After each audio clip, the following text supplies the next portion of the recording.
Good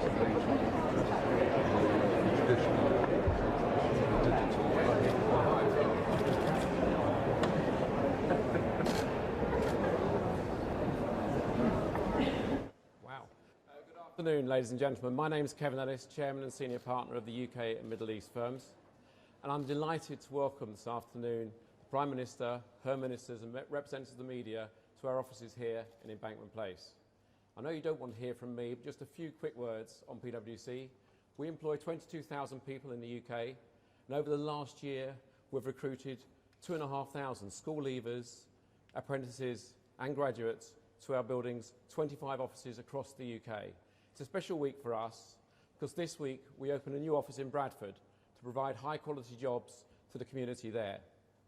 Like all business leaders, we crave certainty and stability, and therefore I'm delighted to ask the Prime Minister to the platform now to speak about Brexit. Thank you very much.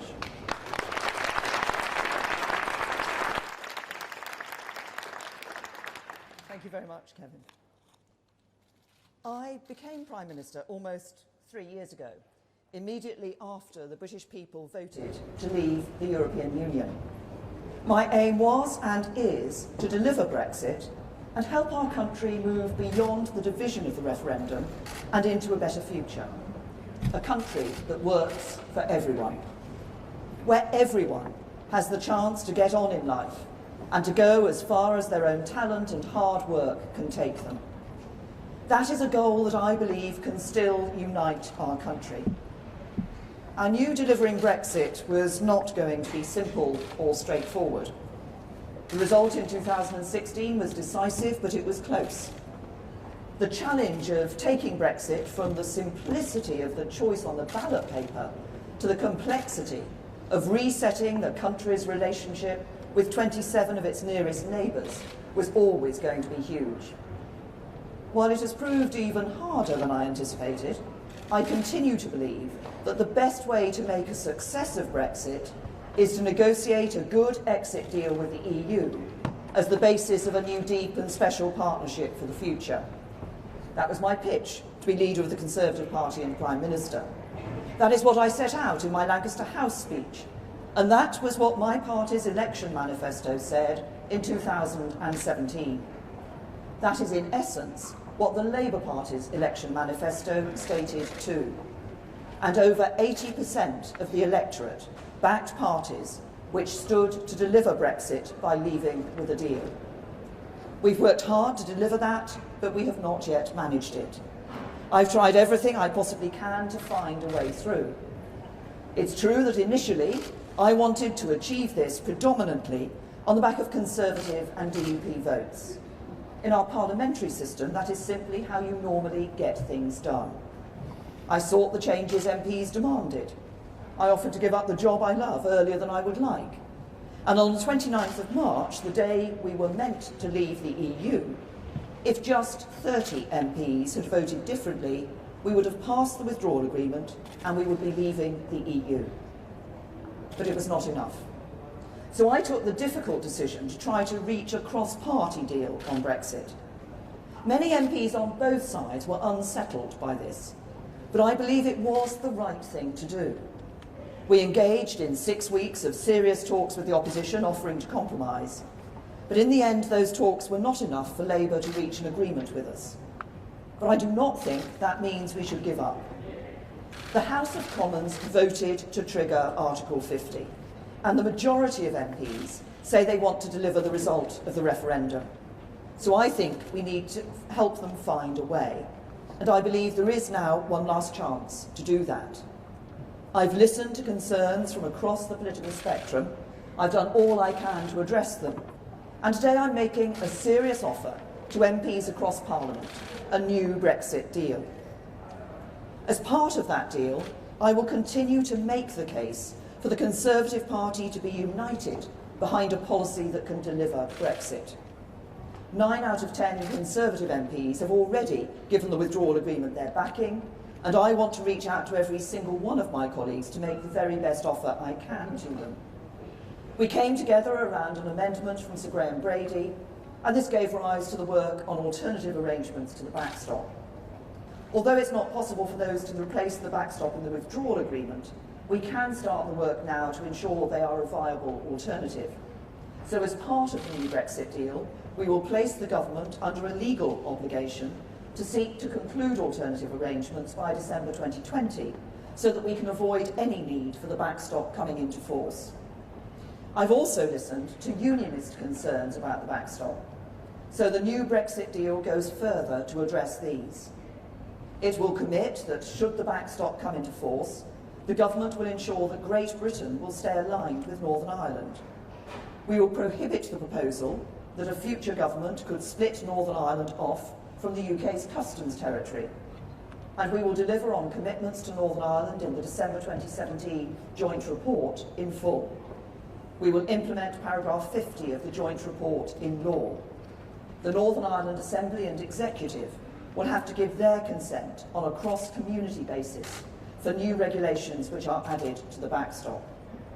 And we will work with our confidence and supply partners on how these commitments should be entrenched in law. This new Brexit deal contains significant further changes to protect the economic and constitutional integrity of the United Kingdom and deliver Brexit. It is a bespoke solution that answers the unique concerns of all parts of the community in Northern Ireland. But the reality is that after 3 attempts to secure parliamentary agreement, we will not leave the European Union unless we have a deal that can command wider cross-party support. And that is why I sat down with the opposition. I've been serious about listening to views across the House throughout this process. That's why when 2 Labour MPs, Lisa Nandy and Gareth Snell, put forward their proposals to give Parliament a bigger say in the next phase of the negotiations, I listened to them. So the new Brexit deal will set out in law that the House of Commons will approve the UK's objectives for the negotiations on our future relationship with the EU, and they will approve the treaties governing that relationship before the government signs them. And while the talks with the opposition did not reach a comprehensive agreement, we did make significant progress in a number of areas, like on workers' rights. I'm absolutely committed to the UK continuing to lead the way on this issue, but I understand people want guarantees, and I'm happy to give them. So the new Brexit deal will offer new safeguards to ensure these standards are always met.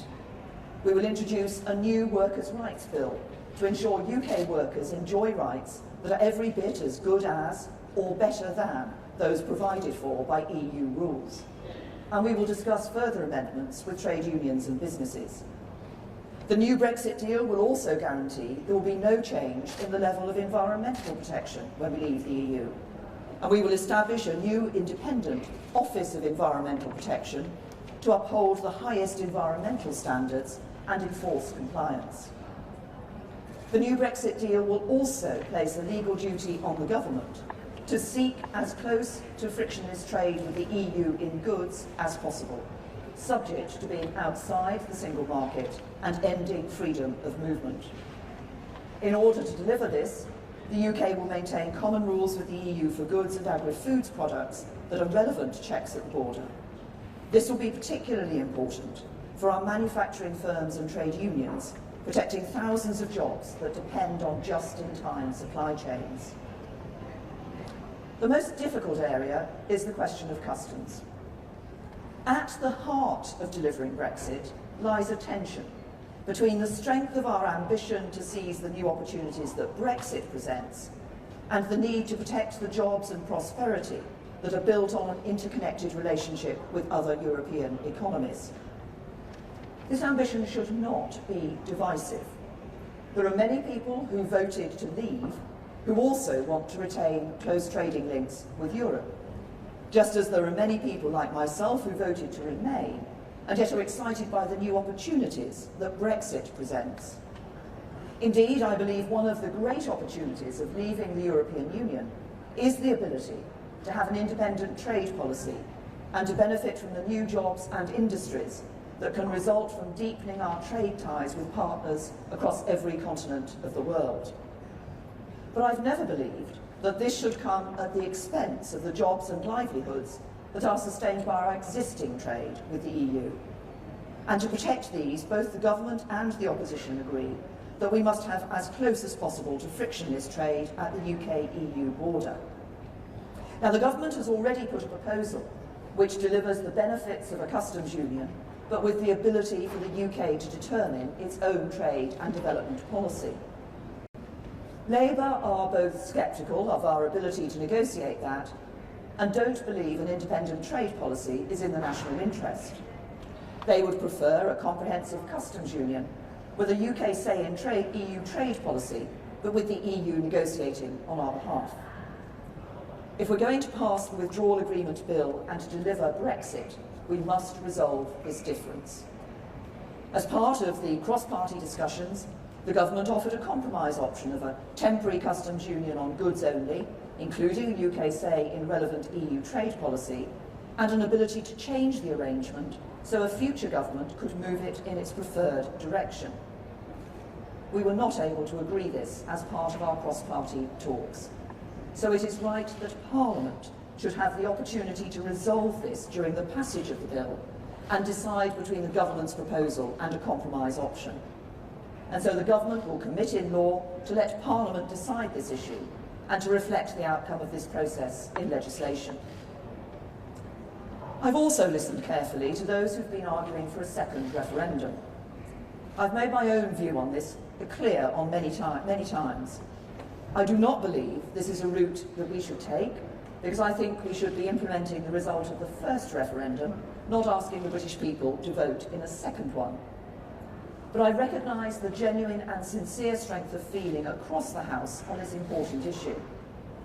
The government will therefore include in the Withdrawal Agreement Bill, at introduction, a requirement to vote on whether to hold a second referendum. And this must take place before the withdrawal agreement can be ratified. And if the House of Commons were to vote for a referendum, it would be requiring the government to make provisions for such a referendum, including legislation if it wanted to ratify the withdrawal agreement. So to those MPs who want a second referendum to confirm the deal, you need a deal and therefore a withdrawal agreement bill to make it happen. So let it have its second reading and then make your case to Parliament. Finally, we cannot expect MPs to vote on the same two documents they previously rejected, so we will seek changes to the political declaration to reflect this new deal. So our new Brexit deal makes a 10-point offer to everyone in Parliament who wants to deliver the result of the referendum. 1, the government will seek to conclude alternative arrangements to replace the backstop by December 2020 so that it never needs to be used. 2, a commitment that should the backstop come into force, the government will ensure that Great Britain will stay aligned with Northern Ireland. 3, the negotiating objectives and final treaties for our future relationship with the EU will have to be approved by MPs. 4, a new workers' rights bill that guarantees workers' rights will be no less favourable than in the EU. 5, there will be no change in the level of environmental protection when we leave the EU. 6, the UK will seek as close to frictionless trade in goods with the EU as possible, while outside the single market and ending free movement. 7, we'll keep up to date with EU rules for goods and agri-food products that are relevant to checks at the border, protecting the thousands of jobs that depend on just-in-time supply chains. 8, the government will bring forward a customs compromise for MPs to decide on to break the deadlock. 9, there will be a vote for MPs on whether the deal should be subject to a referendum. And 10, there will be a legal duty to secure changes to the political declaration to reflect this new deal. All of these commitments will be guaranteed in law, so they will endure at least for this Parliament. The revised deal will deliver on the result of the referendum. And only by voting for the Withdrawal Agreement Bill at second reading can MPs provide the vehicle Parliament needs to determine how we leave the EU. So if MPs vote against the second reading of this bill, they are voting to stop Brexit. If they do so, the consequences could hardly be greater. Reject this deal and leaving the EU with a negotiated deal anytime soon will be dead in the water. And what would we do then? Some suggest leaving without a deal. But whatever you think of that outcome, Parliament has been clear it will do all it can to stop it. If not no deal, then it would have to be a general election or a second referendum that could lead to revocation and no Brexit at all. Who believes that a general election at this moment, when we've still not yet delivered on what people instructed us to do, is in the national interest? I do not. And my views on second referendum are well known. Look at what this debate is doing to our politics. Extending it for months more, perhaps indefinitely, risks opening the door to a nightmare future of permanently polarised politics. Look around the world and consider the health of liberal democratic politics. And look across the United Kingdom and consider the impact of failing to deliver on the clear instruction of the British people in a lawful referendum. We do not have to take that path. Instead, we can deliver Brexit. All the changes I've set out today have the simple aim of building support in Parliament to do that. I believe there is a majority to be won for a Brexit deal in the House of Commons. And by passing a deal, we can actually get Brexit done and move our country forwards. If we can do so, I passionately believe that we can seize the opportunities that I know lie ahead. The world is changing fast. Our young people will enjoy opportunities in the future that my generation could never have dreamed of. This is a great time to be alive. A great future awaits the United Kingdom. And we have all we need as a nation to make a success of the 2020s, the 2030s. But we will not do so as long as our politics remain stuck in an endless debate on Brexit. We all have to take some responsibility for the fact that we're in this impasse. And we all have a responsibility to do what we can to get out of it. The biggest problem with Britain today is its politics, and we can fix that.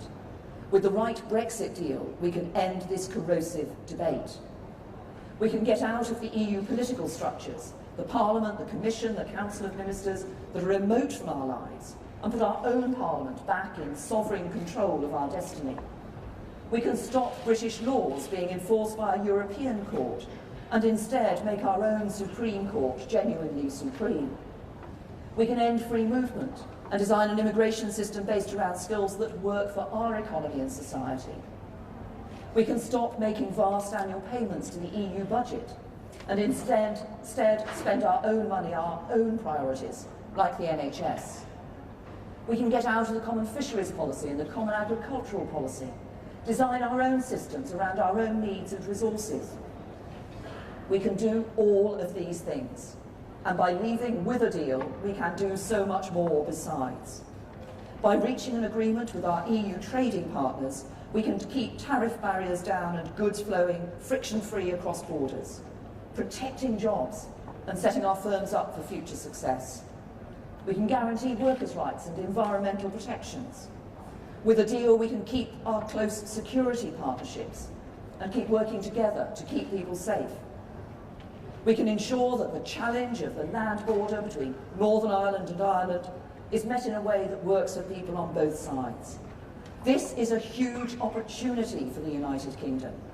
Out of the EU, out of ever closer union, free to do things differently. And doing so in a way that protects jobs, protects our security, maintains a close relationship with our friends, and works for the whole United Kingdom. It is practical, it is responsible, it is deliverable. And right now, it is slipping away from us. We risk losing a great opportunity. This deal is not the final word on our future relationship with the EU. It is a stepping stone to reach that future. A future where the people of the UK determine the road ahead for the country we all love. This deal lays the groundwork and settles many of the core issues. But in the years ahead, Parliament will be able to debate, decide and refine the exact nature of our relationship with the EU. Some will want us to draw closer. Others will want to become more distant. Both sides can make their case in the months and years ahead. The key thing is, decisions will be made not by MEPs or commissioners or the EU Council, but by the United Kingdom Parliament elected by the British people. That is what being an independent nation-state is all about. Those debates, those decisions are for the future. What matters now is honouring the result of the referendum and seizing the opportunity that is right before us. So we are making a new offer to find common ground in Parliament. That is now the only way to deliver Brexit.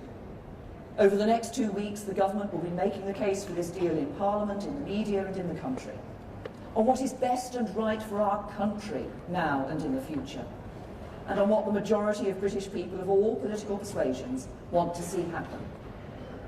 Tomorrow I'll make a statement to the House of Commons, and there will be opportunities throughout the bill for MPs on all sides to have their say. But I say with conviction to every MP of every party, I have compromised, now I ask you to compromise too.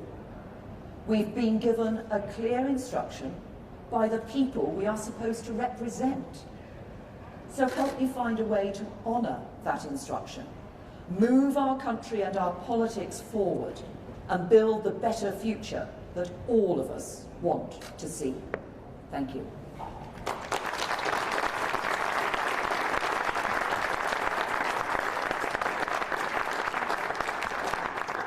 Now, there's a little time for some questions from the media. Who's going? Laura? Thank you, Prime Minister. Laura Kunsberg, BBC News. As you said at the beginning of your speech, you've had nearly 3 years. But the opposition parties have already said they will not vote for this deal. Isn't it simply too late now for you to be offering a compromise, and many MPs simply don't want to listen? And secondly, can you confirm that if this bill is lost, you will resign? Well, on the second part of your question, Laura, that was last week's news, and I set out with the chairman of 22 what will be happening. On the first point that you make, I would say to every MP, and I've set this out today, I'll make a statement in the House of Commons tomorrow, we will be publishing the bill. Wait and look at the details of the bill, and think about the importance of delivering Brexit, because this is the way that we can ratify an agreement and ensure that we leave the European Union. That must be at the forefront of our thinking. As I said, I think this is the opportunity we have to do just that. So look at the details of this bill. As I say, I've compromised. I think I ask others to compromise too, so that together we can do what the British people voted for in the referendum and leave the EU. Beth. Prime Minister, whatever happens now with your Brexit bill, you have promised to stand down as Prime Minister. Would you like to see a Brexiteer replace you, or do you think that that would just prolong the polarisation of politics that you've just spoken of? Nice try, Beth, but my view is I'm not going to comment on the future leadership election. That will be a matter for the Conservative Party in all of its parts. Who have we got? Did I see? Let's see, Robert. Prime Minister, Alec, I'm over here. Yes, Alec. yes. Don't worry, I'm just scanning the other. Sorry, I'll give you my full attention. Pleasure, Robert. The pleasure's got to wait you. You have said, you've said, Prime Minister, that you will give MPs the opportunity to vote on whether to have a so-called confirmatory referendum.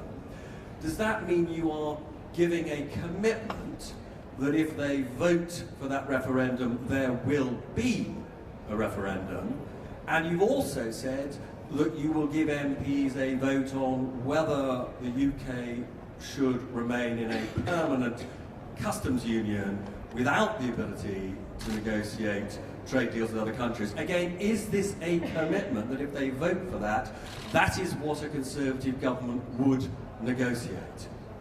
Well, as I said in the speech, obviously, as we take these issues through the House of Commons, what the House of Commons will be saying is what they want to see in the final bill. And if you want a deal, it's about ratifying the bill. But I do have to pick you up, Robert, on the fact that you said that I had said there would be a compromise solution of a permanent customs union on the table. No, I didn't. I said a temporary customs union, which would enable a future government to take the customs arrangement in whichever direction it wished to do so. Francis?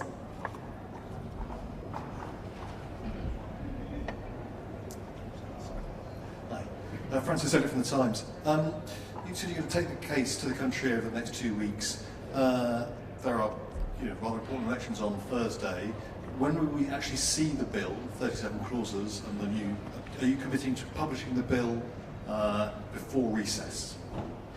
We'll be publishing the bill in the next few days, and as I say, I would ask people to wait and look at the details of what is in the bill. As I say, this is the opportunity that people have to deliver on Brexit. What does the bill do? It enables us to get out of the EU. It enables us to take back control of our money, our borders, and our laws. I think that's what people voted for. That's what this bill would enable people to do. Pippa? Thank you. Pippa Carrera from The Mirror. Prime Minister, you came into number 10 promising to deliver Brexit and to put the issue of Europe to bed once and for all for the Conservative Party. How successful do you think you've been in doing that? Well, patently obviously, I just said in my speech that I haven't yet delivered Brexit. This is about, what I'm doing today, is about setting out what I believe is a new Brexit deal that can command a majority across the House of Commons and that can enable us to do just that. Because it's not just my responsibility to deliver Brexit, I believe it's the responsibility of the whole of the House of Commons to deliver Brexit. We gave the British people the choice in the referendum. The House of Commons, the government at the time said it would abide by the decision. The House of Commons voted to trigger Article 50. The House of Commons passed the initial Withdrawal Act that set the scene for us being able to withdraw when we had a deal, and the legislation would be new legislation would be necessary to put that deal into place. And now we have the opportunity of confirming that Brexit by passing this bill. I'll take one last question from Jason.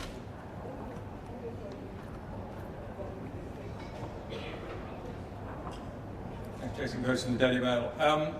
Some of your colleagues seem to be opposed to this, not because necessarily what's in it, but because it's you who's doing the asking. What do you say to those who now think it's your duty and in the national interest for you to step aside and let someone else have a go before this whole thing gets even worse? Well, on that issue of myself, as I said to Laura, you know the situation as I set out, as was set out last week following my discussions with the chairman of 22. But look, what I say is this isn't just about me. If it was just about me and how I voted, we'd already have left the European Union. Actually, this is about a responsibility across the whole of the House of Commons for us to come together and find a way of delivering on the instruction people gave us. People want us to leave the EU, we need to deliver that. This deal enables the House of Commons to do that, to come together, to support the withdrawal agreement bill and ensure that we leave the European Union. Thank you.